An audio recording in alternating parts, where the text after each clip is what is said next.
আসসালামু আলাইকুম বন্ধুরা।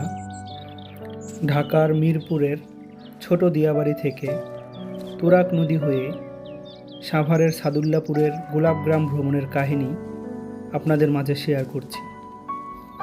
সকালবেলার নরম রোদ আর হালকা কুয়াশার আস্তরণ ভেদ করে আমরা কয়েকজন রওনা দিলাম গোলাপগ্রাম ঘুরতে। আমাদের যাত্রা শুরু হলো ঢাকার ব্যস্ত নগরী থেকে। গন্তব্য সাভারের সাদুল্লাপুরের বিখ্যাত গোলাপগ্রাম। শহরের কোলাহল পেরিয়ে যখন তুরাগ নদীর পাড়ে পৌঁছালাম, তখনই শুরু হলো আমাদের মূল অভিযানের রোমাঞ্চ। তুরাগ নদীর বুকে নৌকা ভ্রমণ। তুরাগ নদীর ধারে এসে একটি নৌকা ঠিক করলাম। নৌকায় চড়ে বসলেই বোঝা যায় শহরের কোলাহল পেছনে পড়ে গেছে। এখন কেবল শান্ত নদীর কল্লোল আর হালকা বাতাসের পরশ। নদীর জলে সূর্যের প্রতিফলন আর দূর থেকে ভেসে আসা মাছ ধরার নৌকাগুলোর দৃশ্য আমাদের মন ভরিয়ে দিল। মাঝি ধীর লয়ে বৈঠা বাইছিলেন আর আমরা নদীর বুকে দোল খেতে খেতে উপভোগ করছিলাম প্রকৃতির অপরূপ সৌন্দর্য।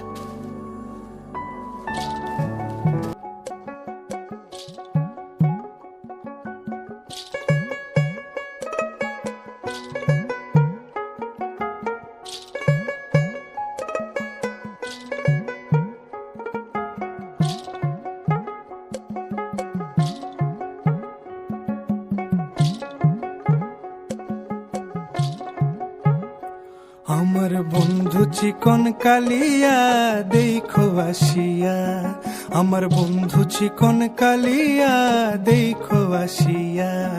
আমি কেমন আছি পরের ঘরে তোমারে পাশরিয়া, কেমন আছি আমি কেমন আছি পরের ঘরে তোমারে পাশরিয়া দেখো আসিয়া। আমার বন্ধু চিকন কালিয়া দেখো আসিয়া, আমার বন্ধু চিকন কালিয়া দেখো আসিয়া।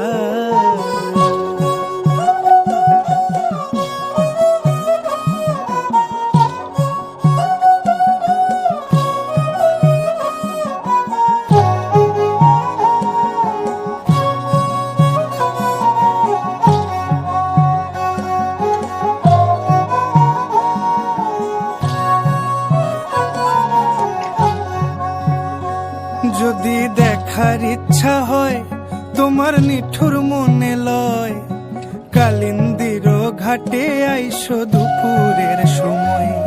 যদি দেখার ইচ্ছা হয় তোমার নিঠুর মনে লয়, কালিন্দির ঘাটে আইসো দুপুরের সময়। আমি জল ভরিবার ছল করিয়া দেখবো নয়ন ভরিয়া, জল ভরিবার আমি জল ভরিবার ছল করিয়া দেখবো নয়ন ভরিয়া দেখো আসিয়া। আমার বন্ধু চিকন কালিয়া দেখো আসিয়া, আমার বন্ধু চিকন কালিয়া দেখো আসিয়া।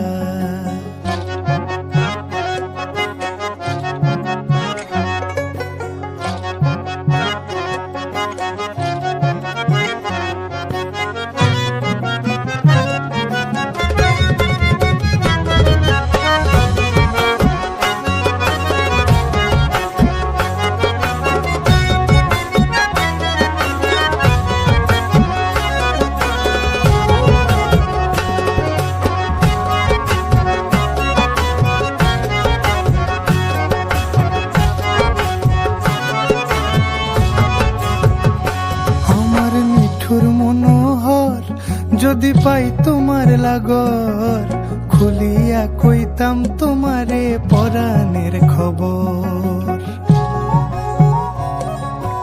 আরে আমার নিঠুর মনোহর যদি পাই তোমার লাগর, খুলিয়া কইতাম তোমারে পরাণের খবর।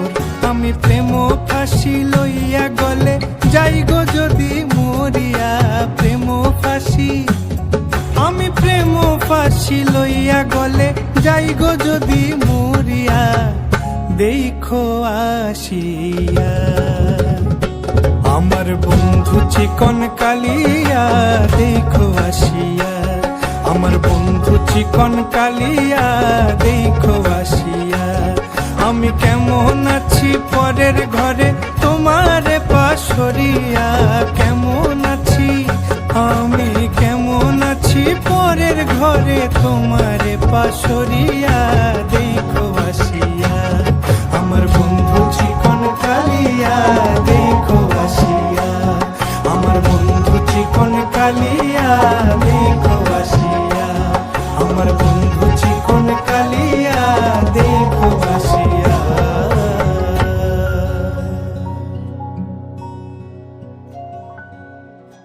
জানতাম না প্রেম কারে বলে, তুই আমারে শিখাইলি প্রেম প্রীতি শিখাইয়া, কই গেলি রে কই গেলি,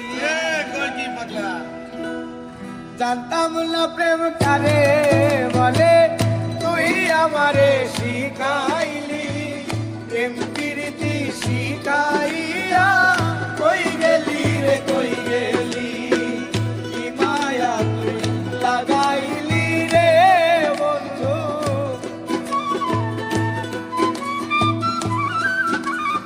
আর কি মায়া তুই লাগাইলি রে বন্ধু, ভুলতে চাইলেও পারি না তোমার ভালোবাসা পাইলে এত কষ্ট হইতাম না, আমার ভালোবাসা বাসা পাইলে এত কষ্ট হইতাম না।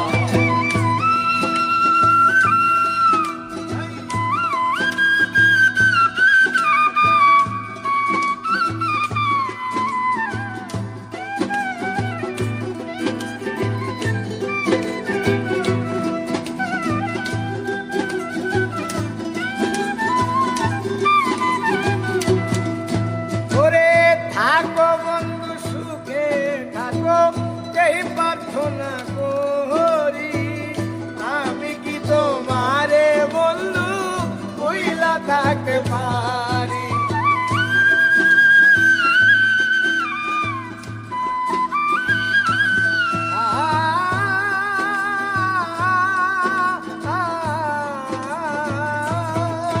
ওরে থাকো বন্ধু সুখে থাকো, এই প্রার্থনা করি, আমি কি তোমারে বন্ধু ভুইলা থাকতে পারি, তুমি আমি আমি তুমি রে বন্ধু,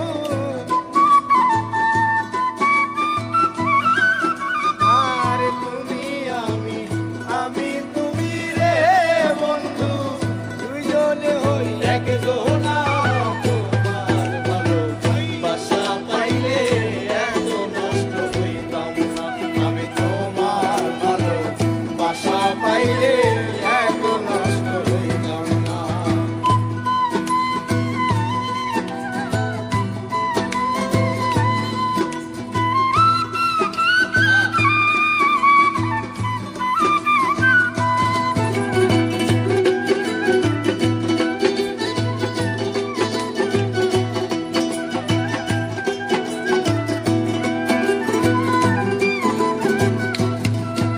ওরে মন দিয়াছি প্রাণ দিয়াছি, করলা বন্ধু ডাকাতি, আমার প্রতি দয়া মায়া নাই রে বন্ধু একরতি,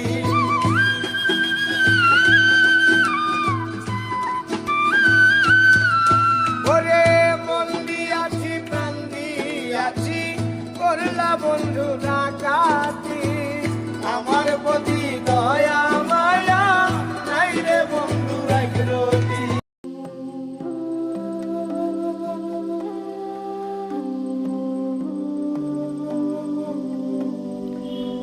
নদীর অপরূপ সৌন্দর্যতা ভোগ করে আমরা নদীপথ পেরিয়ে আমরা সাভারের সাদুল্লাপুরের ঘাটে এসে পৌঁছালাম এবং কিছুক্ষণের মধ্যেই আমরা নৌকা থেকে অবতরণ করে আমরা গোলাপ গ্রামের উদ্দেশ্যে রওনা দেব।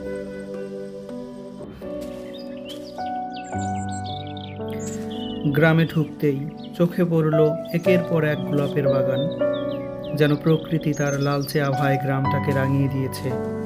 চারপাশে গোলাপের সুগন্ধে মনটা আরও ভালো হয়ে গেল। আমরা এক বাগানে ঢুকে পড়লাম। ফুল চাষিরা আমাদের স্বাগত জানালেন। জানতে পারলাম এখানকার গোলাপ ঢাকার বিভিন্ন ফুলের বাজারে বিক্রি হয়, এমনকি দেশের বাইরেও রপ্তানি হয়। হাতে তুলে নিলাম এক গুচ্ছ টাটকা গোলাপ, যেন প্রকৃতির সৌন্দর্য নিজের সাথে নিয়ে যেতে পারি। গোলাপ গ্রাম ঘুরে আসা শুধু একটি সাধারণ ভ্রমণ নয়, এটি প্রকৃতির সঙ্গে এক অভূতপূর্ব সংযোগ। যে কেউ প্রকৃতিপ্রেমী হলে বা ব্যস্ত নগর জীবনের ক্লান্তি থেকে একটু মুক্তি চাইলে এই জায়গাটি তার জন্য একদম পারফেক্ট গন্তব্য।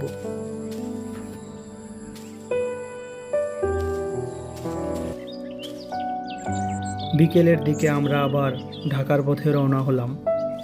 সূর্য তখন পশ্চিম আকাশে হেলে পড়েছে, নদীর জলে সোনালি আভা ছড়িয়ে পড়েছে। ফিরে আসার সময় মনে হচ্ছিল এই দিনটি সত্যিই মনে রাখার মতো। প্রকৃতির সান্নিধ্য, নদীর শান্ত বাতাস আর গোলাপের সুগন্ধ সব মিলিয়ে এ যেন এক অনন্য অভিজ্ঞতা। ধন্যবাদ সবাইকে। আসসালামু আলাইকুম।